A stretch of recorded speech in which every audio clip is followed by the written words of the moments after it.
Today I want to take a closer look at my failure to bring down this Thing boss in a war that we just had against MMXIV. It was an extremely close war. This is the last enemy standing across all three battle groups for either alliance, and if I'm able to get the solo here, then we win. If not, best case scenario is a tie.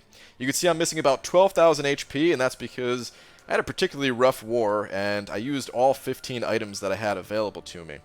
I'm also going to pop this advanced power boost here because I'm also afraid of timing out because I know this is going to be a long fight. And I could have played it safer with one of the other two boosts, but I wasn't trying to play it safe. I was trying to go for the win.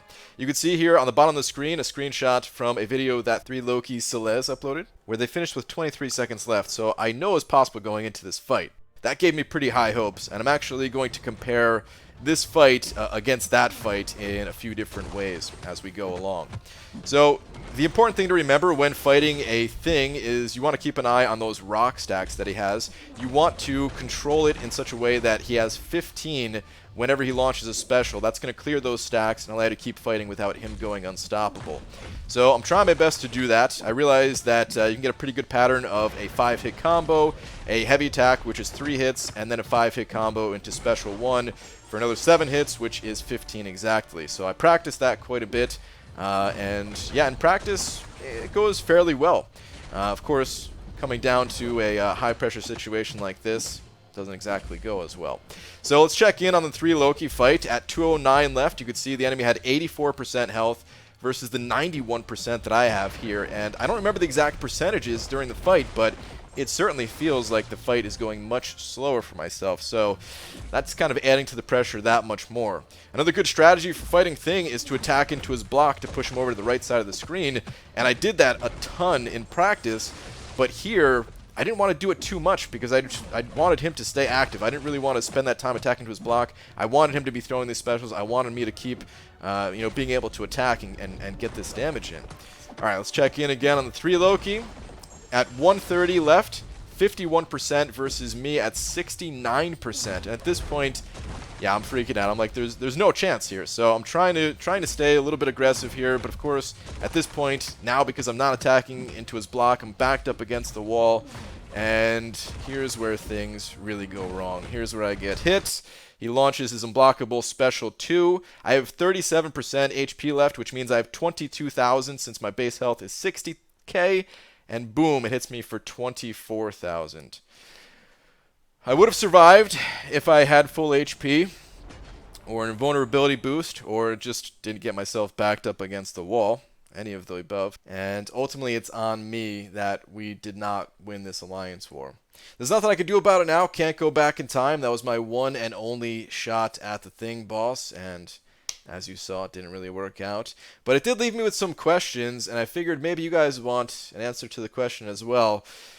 The question is, why was I so far behind in terms of the damage I was able to deal to Thing versus Celez's fight? Why did it seem like every step of the way I was only falling further and further behind the pace that I needed in order to not time out? Because it looked like I was headed towards a timeout. I don't know if I would have timed out. I might have just barely made it, and I might have just barely killed him before the 3 minutes was up. But certainly that pressure was there that I was thinking, not going to make it. So I'm going to go over a few reasons here as to why there were some differences in our fights. But first, I want to clarify that I'm definitely not making any kind of excuses or anything like that. It's a relatively new fight. I could have played a little bit better, but I do like to analyze this type of thing, and I figure, maybe some of you guys want these answers too. So let's break it down. First thing I want to look at is the signature ability, and this is pretty important. Thing has a pretty hefty safeguard that he can gain in a couple of different ways. He gains safeguard every time he's charging up his heavy attack. He gains it for 5 seconds, and then it goes on cooldown for 20 seconds. And no matter what, if it's on cooldown or not, if you land an attack that deals 300% or more of your base attack, whether it's a normal attack or a special attack hit, it will trigger that safeguard once again. And Void's attacks, they're not the heaviest, he's not the heaviest of hitters, but I did notice once I had Fear of the Void active, if your special crits, it actually hits hard enough to activate this safeguard. So safeguard, it can go up a decent amount of time throughout the fight. And when you're playing Void, that safeguard, it even reduces the debuff damage. You can see here, this is a screenshot from my fight where I had 3 unique debuffs on Thing. 5 in total as well, so I was even reducing a lot of the healing because I have Despair maxed out. But you could see that Willpower was out healing the damage that I was doing, right? I was only dealing 50 damage a tick versus the Willpower 137. So that's why 42 seconds into this fight, he's still at 95% health. I've only done 5% damage to him. Pretty crazy, right? And it gets, it's crazier the higher the SIG level. So, if we go back to the SIG 120 thing, it's a 70% damage reduction, plus 1% for each rock stack. Now, Thing can have up to 20 rock stacks, but they get cleared out when he uses a special, as long as he had 15 or more when he used that special. So let's say on average, Thing has about 10 rock stacks. So at SIG 120, it's 70 plus 10. So, essentially 80% damage reduction on average whenever Safeguard is active. But I was going up against MMXIV. MMXIV, of course, they're known for having some of the beefiest accounts, basically the beefiest accounts when it comes to this game, right? If they want a champion at SIG 200, they're going to have that champion at SIG 200, and this case was no different. I was fighting a SIG 200 Thing, and the Safeguard was 80%, plus on average 10% from the rock stacks, so a 90% total damage reduction. And, that percentage is a little bit deceiving, right? You might think, oh, what's the difference between 80% on average for SIG 120 and 90% on average for SIG 200? It's only 10%, right?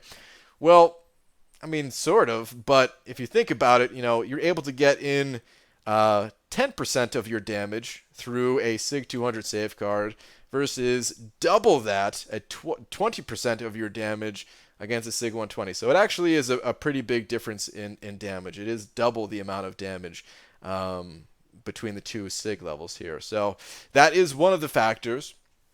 It's certainly not the only factor, though, and I would say even a bigger factor is probably just the difference between how the fights actually went between myself and Celez. So you could see here that relatively early on, Celez made a few mistakes, and by the way, major props to being able to stay composed and finish out the fight, because that's the worst.